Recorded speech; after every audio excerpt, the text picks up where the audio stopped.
words spoken free, no judgment beneath them. She dons a sundress in the dead of winter, but that's alright. She thinks pancakes are meant just for dinner, but that's alright.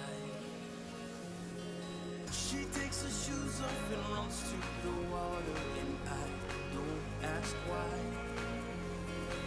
She thinks rules are for interpretation, and I can't deny.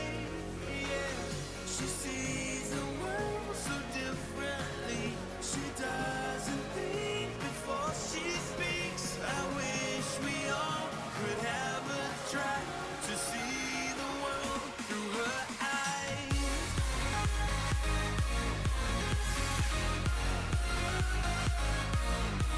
She loves everyone before she... Hello everyone. So today I'm going to bring you the Elsa guide. Now everyone, when they start playing Anvil, has that one character that they play and they fall in love with, and like it becomes sort of their main of the game, and it's the character they go to and get used to. For me, that was Elsa. When I started playing the game back in its early access, where explosive scope was broken and bugged and was scaling from enemy attack power, Campanella was the hardest difficulty in the game, speedrunning was a fresh thing, people were really learning how to do damage. Elsa was the character I first hit rank 1 with, and has remained to be my favorite ever since. I played her primarily with a skill build, even in a time where people preferred to play with weapons.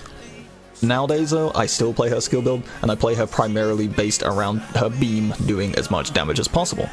It's a little bit different. I don't play her with Mercy like I do with Uzi, etc. I play her more like Tornado Shuri, where I run Rhapsody. So with that said, let's go over the words that come to me. Let's go over the relics. So I opt to run, and you can see here, I run Restraint, Critical Defender, Giant Strength, and Special Charge Module. Special Charge Module is the question mark for me. This is the one that I'm still messing with and toying with. Both Charger Module and Special Charge Module feel exceptionally good with this build. I just prefer the burst potential of Special Charge Module if you get back-to-back reset on your beam. So Restraint here, being a Restraint type build, we're never going to fire our weapon. It's all going to be about walking around, using our mouse and keyboard, and aiming our beam and not firing to maintain the 200% skill power. With this build as Elsa, if you get the skill upgrade you need, she can get a lot of skill power from relics and worm, so she can end up melting things relatively fast, as you probably see in that Protean clip.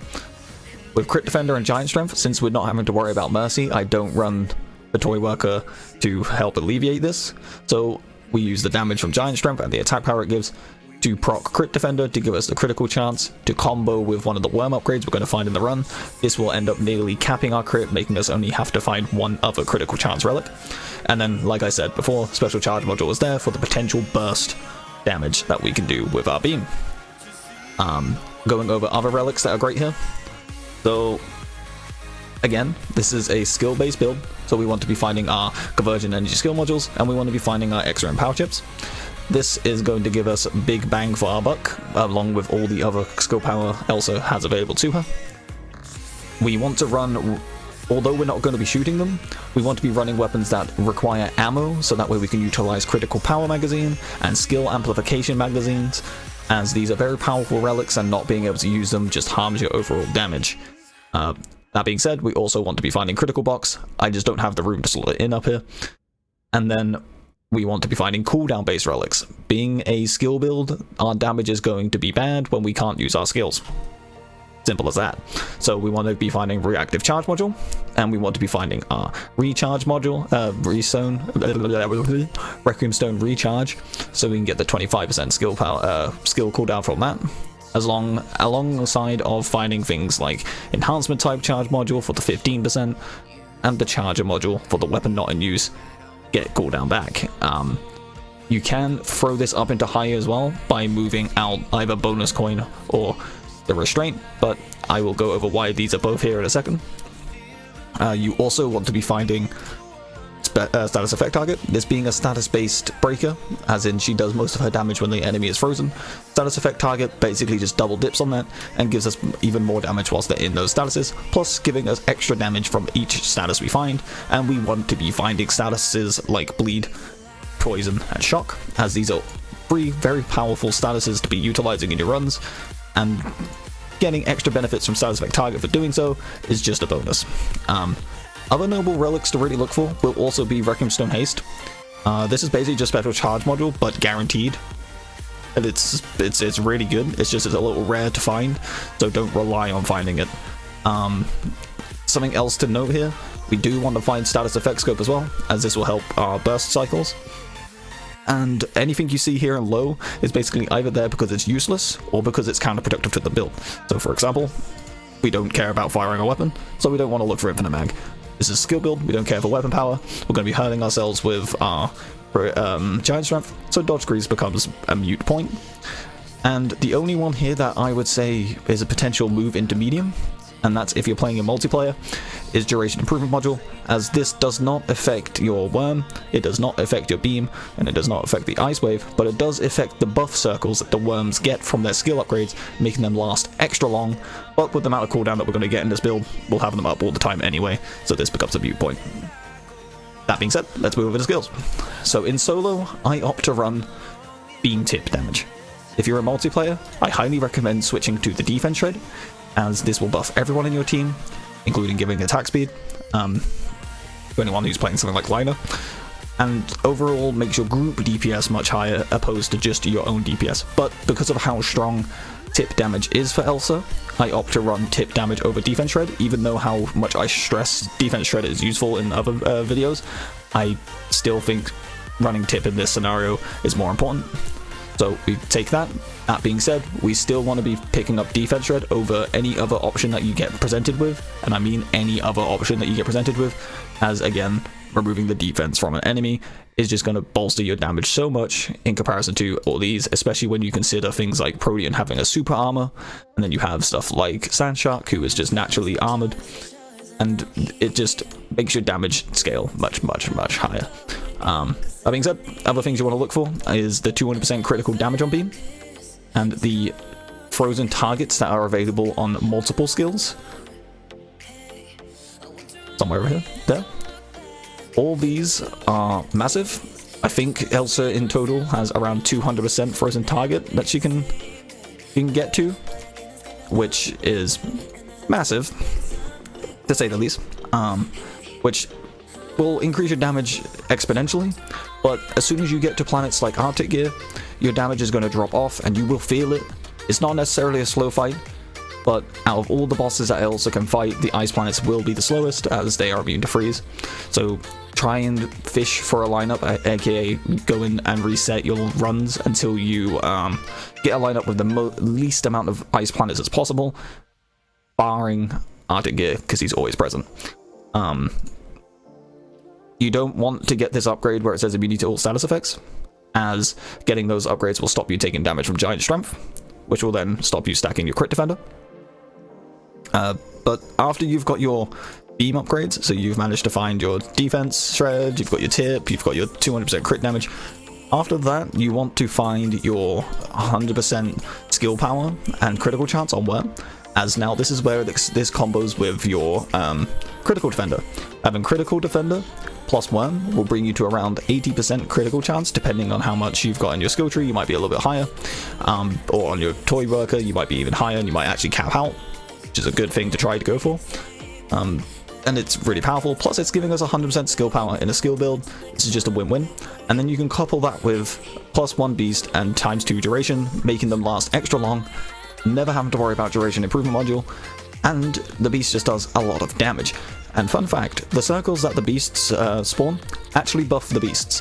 If you want proof of this, just pick up this upgrade you see here, and then get the heal upgrade at some point in your run, and you'll notice your beasts are healing each other. This means that they are being affected by the circles that are present on the floor.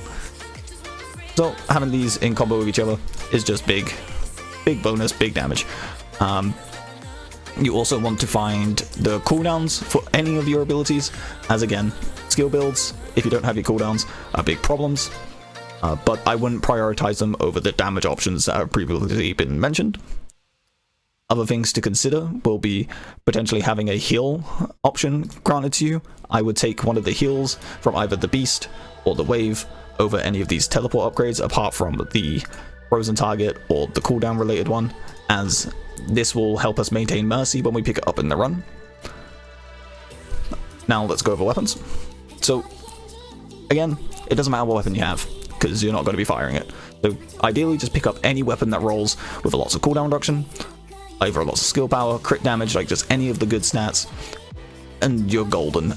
Preferably it'll be a weapon with ammo, but still, if you find a cannon weapon that has like 400% skill power somehow and 50% status effect target, clearly that's going to be better than just utilizing a critical power magazine. So in those scenarios, be sure to pick up the cannon weapons if they've rolled grossly, but instead we choose to favor something like this, just so we can use critical power magazine more reliably. Going over toy workers, what toy worker you use doesn't really matter, but in terms of efficiency, this is the one that I ran, and you can tell, yes, I fished and I have fucking spent all my goddamn crons on this bastard trying to get it to roll lots of skill power and lots of cooldown reduction, and this is the best it's managed to roll. I hate this system. I really wish that they'll put some sort of